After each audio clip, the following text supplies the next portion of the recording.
Hi everybody, I'm Miller Callaway, first mentor here at Webb School for FLL and First Tech Challenge Robotics. And I'm Jenifer Lawrie, upper school teacher, and I also work with First Lego League, a little with First Tech Challenge and the First Robotics Competition programs. We're here to talk specifically about First Lego League here in the middle school and the lower school today, just to introduce you to the season and give you some information that you might need. All right, so I guess the first thing to know about this program is that the First Lego League program here at Webb has been going on for more than 10 years. We've had one team at times or two teams as we've kind of continued to grow that program. We've sponsored the team for the last several years. Our team meets after school, so we're not meeting during the school day, but on Tuesdays and Wednesdays after school from about 3:30 until 5. Wednesday is our main meeting day, and Tuesdays is a time for a little bit of extra work. There'll be some days or some weeks where we open the lab on Saturdays, especially as we get close to our competitions. And we will be competing against other First Lego League teams from around the area, so in both regional and state tournaments, and maybe even at the World's Tournament. And I would add to that for the lower school children, we pick them up or meet them at 3:15 when they're dismissed from school, or Dr. Lawrie does, and brings them up to the middle school so that we can get our meeting started on time around 3:30. So FIRST is an international program. FIRST is an acronym for the phrase First Inspiration and Recognition of Science and Technology. Here at Webb, we have 3 different levels of FIRST that we compete in. So we have the First Lego League, that's what we're talking about today. It's typically 4th graders through 8th grade.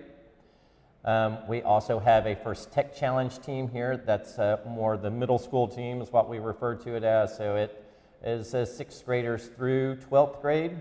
We do have a 12th grade or a senior mentor or a captain on the team this year. Typically, though, it's the 6th through 8th graders that are building these robots and going to the competitions. And then we have our First Robotics Competition team. So that's the high school team, typically 9th through 12th grade. They make larger robots, much more complicated.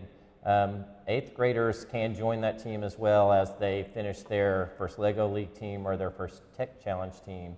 As the FRC season starts a little bit later, so they can kind of do both in some years.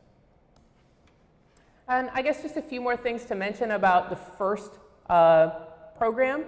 It was founded in 1989, started with just a few robots, teams of high schoolers, and now has grown considerably. In the last few years, there's been upwards of 50,000 robots that are constructed across all 3 divisions in the program. There are almost 100 countries in which FIRST teams exist. There's lots of opportunities for our high schoolers in terms of scholarships and internships that are connected to the FIRST program. The FIRST program uses a lot of mentors, so engineers, professionals in business, or a number of different fields that come together and work with students. And they have a lot of volunteers that participate in order to help all of these programs run. So again, we'll have several local competitions, state competitions, and then a world tournament. And we're always looking for volunteers and new mentors in these areas. So currently in the lab, the First Lego League students have been working on team building and robot assembly mostly. We are getting to the point where it's time for us to start programming those robots and trying to figure out how we are going to use the different sensors that they get introduced to be able to interact with the robot table or the game table that they're competing on. We will introduce them to optical sensors so we can be able to pick up the colors or follow the lines on the mat. We use ultrasonic sensors to be able to tell distance from the walls. Sometimes touch sensors are necessary to help us realize what location we're in when we bump into something. And the gyro sensor is a big help, being able to navigate through the field, make sure that we're doing our turns correctly. They also do a lot of mechanical design, trying to come up with the devices that we're going to need to be able to interact with the Lego models that are on the field, where they have to push or pull or lift something to be able to make it work. So there's a lot of problem solving going on. They are also researching their innovation design ideas as well. So there's a lot of different activities that we currently have going on in the lab. So all of our activities are really centered on our first LEGO League season challenge. Our theme this year, our game name is SuperPowered. This game challenge was revealed back at the beginning of August, which leaves teams about 12 weeks to work on their robots, to work on their design, to work on their programming, to work together and collaborate as a team to bring everything together for the different parts of the competition for our local tournament that's going to be on December 10th in Oak Ridge.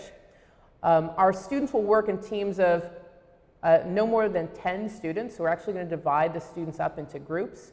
Over the next week or so, we're going to actually identify those working groups and allow teams to start working together and collaborating within those groups, and they'll also continue collaborating, working together with the other FLL students in the lab. So we will continue to have all of the students meet on those Tuesday and Wednesday game times as we move towards our competition in the first LEGO League Challenge.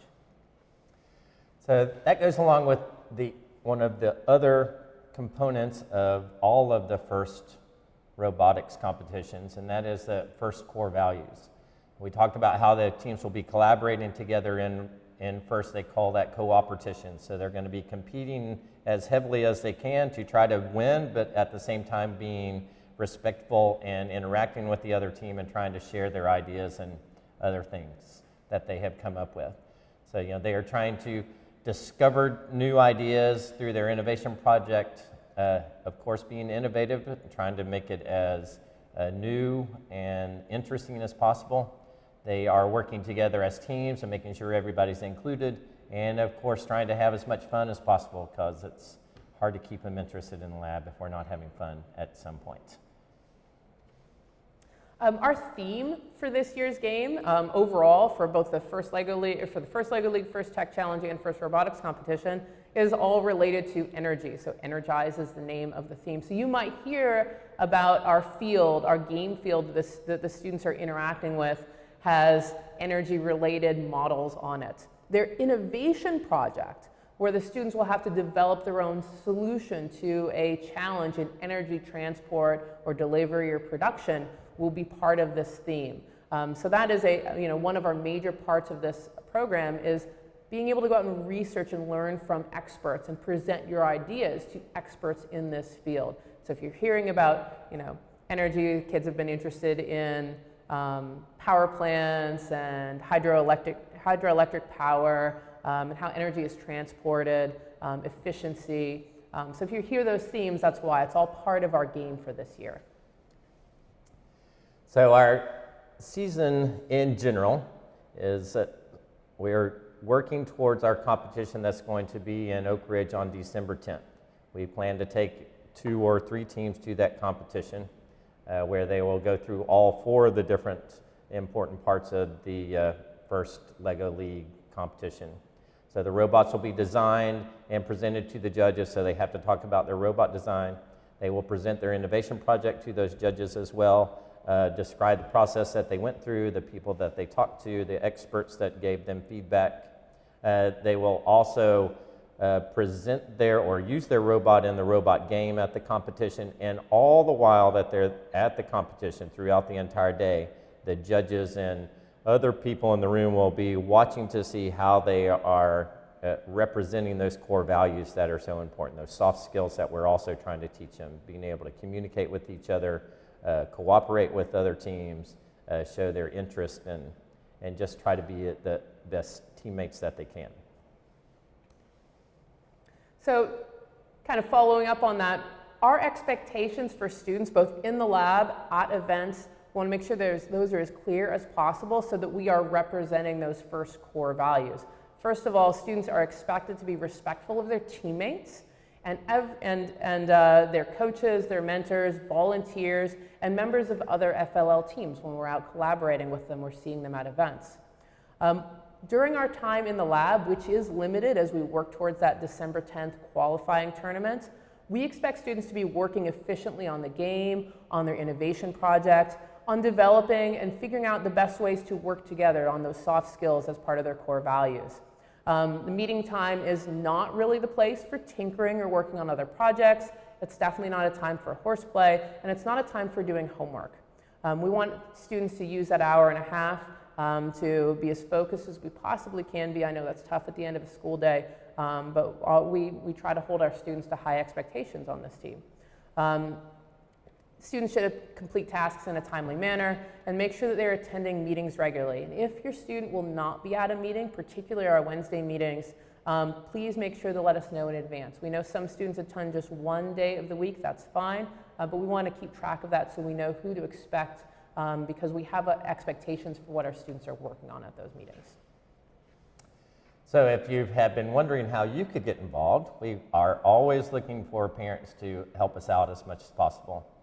So if you have a strong interest in robotics and you would like to be in the lab helping with the students, please contact us. We'll figure out a way to get you involved.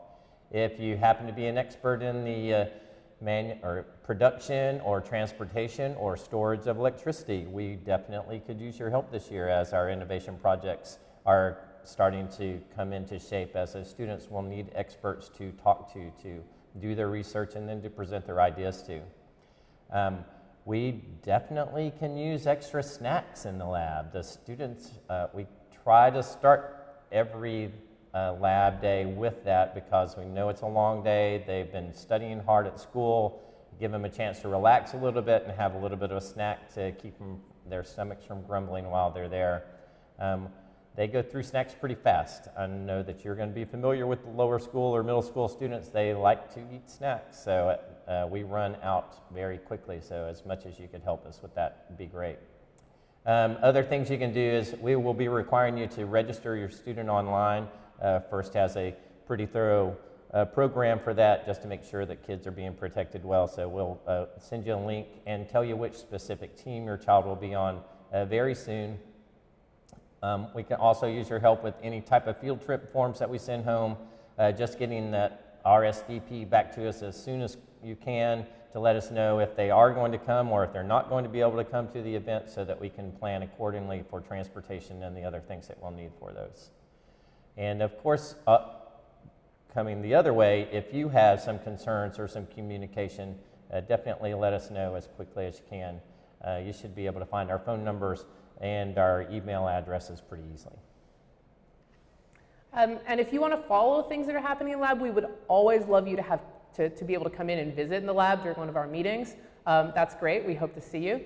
But if you want to follow online, we actually have several social media links that we use for all three of our robotics teams. So you can find pictures of what's happening or videos if you go to Instagram. We have a Facebook account for the program. We have Twitter for the program. There is a website for the program, and we have a YouTube channel. So you can check any of those links out, and you'll see occasional updates about what's happening in the lab for any of our three programs. So that's lower, middle, and high school all together. We want to thank you for your time. Appreciate you listening to our information here. If you have any questions, please reach out to us as quickly as you can. Again, I'm Miller Callaway, miller.callaway@webbschool.org. And I'm Jenifer Lawrie, so that's jennifer.lawrie@webbschool.org. Thank you.